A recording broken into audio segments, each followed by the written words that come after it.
Ia mencoba melawan tapi pria itu memukul perut dan dada Kenny berulang kali. Di situ Kenny lemas dan akhirnya diseret ke dalam mobil. Dan di jok belakang ditemukan banyak darah dan juga cairan sperma. Indikasinya. Assalamualaikum kawan, Albert Stories kembali hadir. Kawan, pernah gak sih kamu ngerasa satu momen yang harusnya bahagia justru malah jadi titik akhir dari semuanya? Tepatnya pada tahun 2003, sebuah kasus mengejutkan mengguncang negeri jiran Malaysia. Korbannya adalah seorang wanita cantik berusia 28 tahun.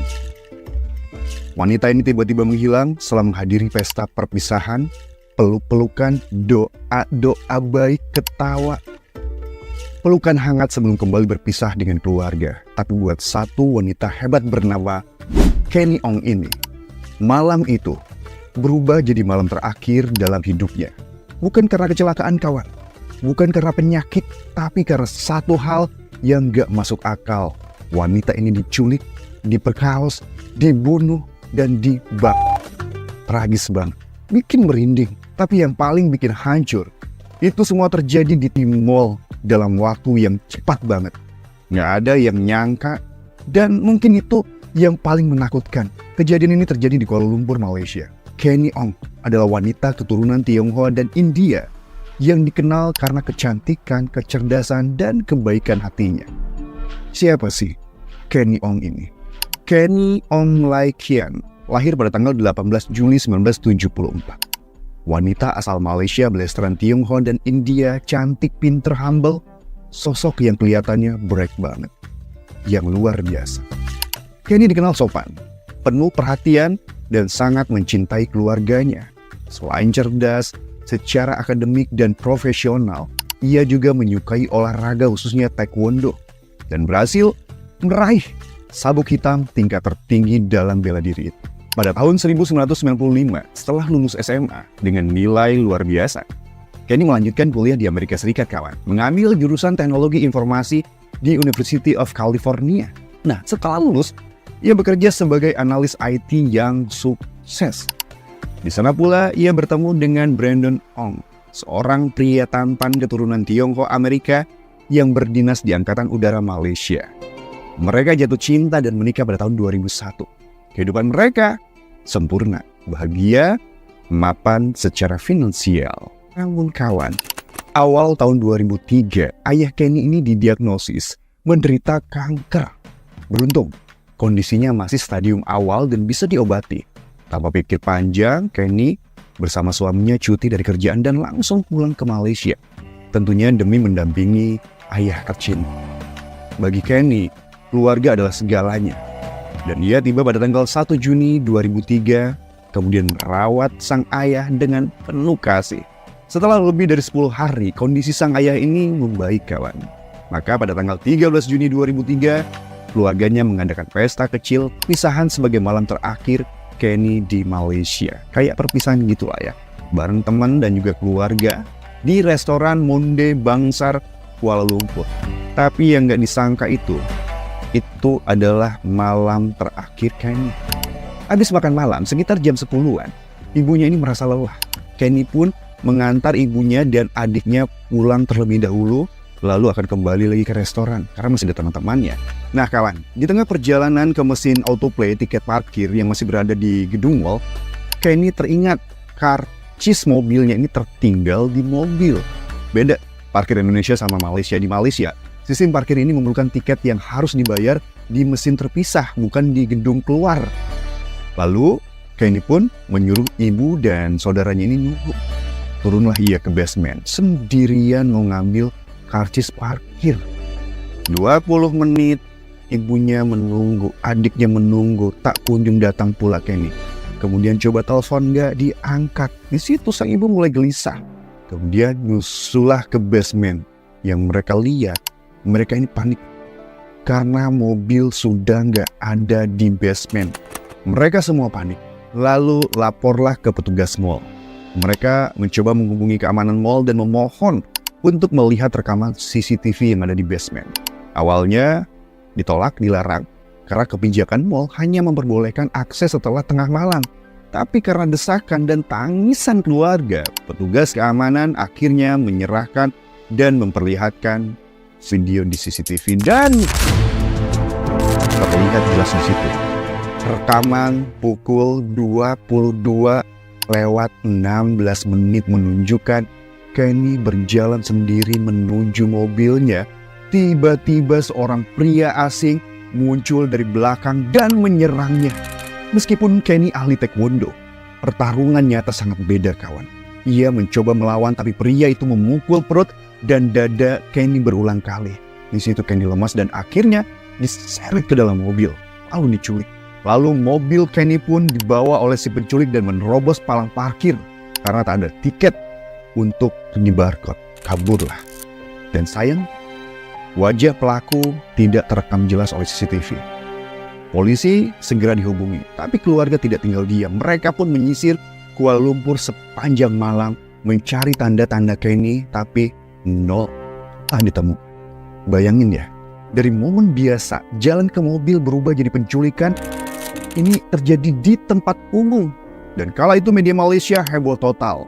Dalam waktu 4 hari, semua orang ngomongin kasus Kenny Ong. Tapi tetap, kawan, Kenny Ong ini belum ketemu. Sampai akhirnya mobil Kenny ditemukan di area pembangunan terbengkalai, tepatnya pada tanggal 16 Juni. Bagian depan mobil rusak berat dan di jok belakang ditemukan banyak darah dan juga cairan sperma. Indikasinya Kenny telah diperkaos dan dianiaya di dalam mobil itu.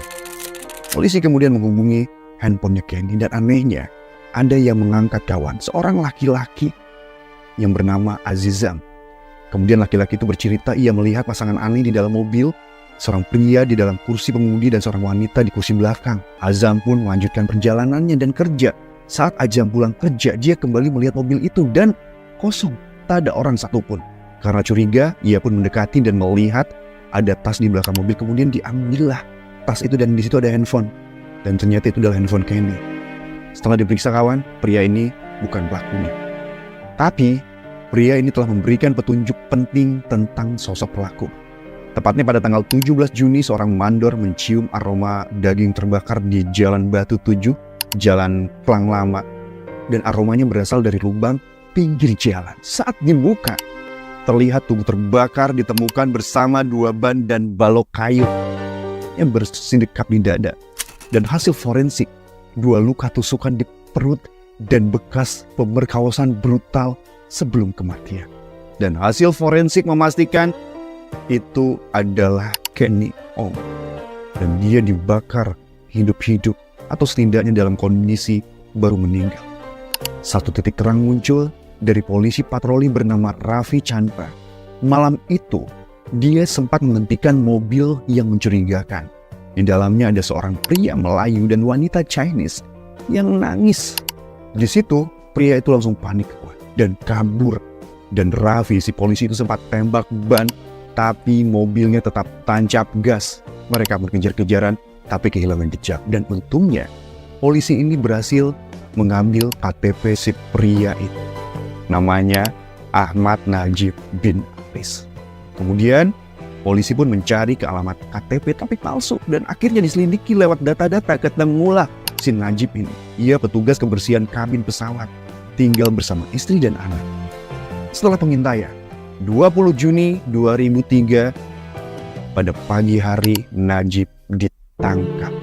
Yang bikin emosinya, dia tenang banget, bahkan senyum saat ditangkap, seperti nggak punya salah, seperti nggak ada beban.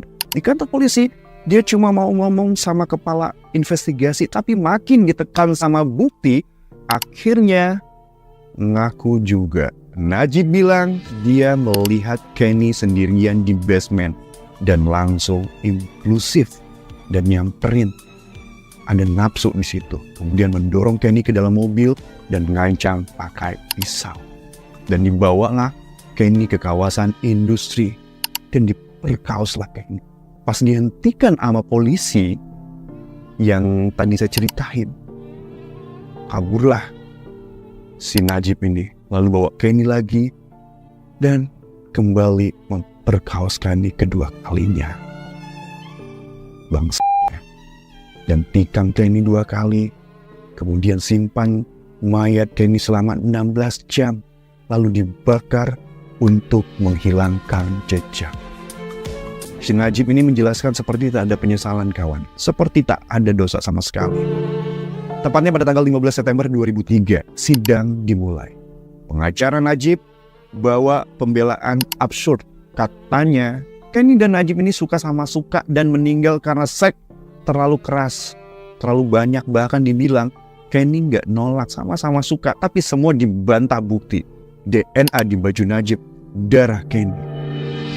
Sperma di jok mobil itu cocok adalah miliknya Najib.